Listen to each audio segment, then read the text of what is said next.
Ayan guys. What? Kita tayong gagamba guys. Dito lang kami sa may mga sagingan. Doon. Sa ayan guys. Oh.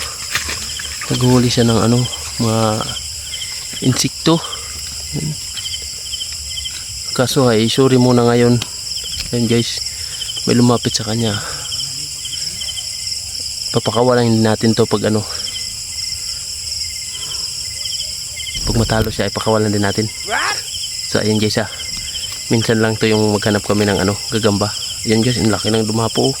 Iwan ko kung ano gagawin niya dyan. Guys, birahin niya yan. Grabe. Hindi kayanin yan guys, ang laki. So ayan na guys.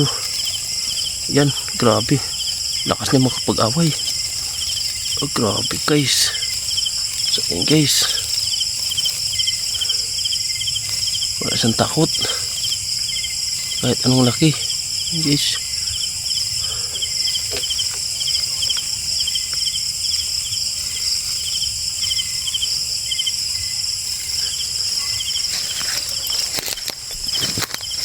Guys. Kinagat na niya guys.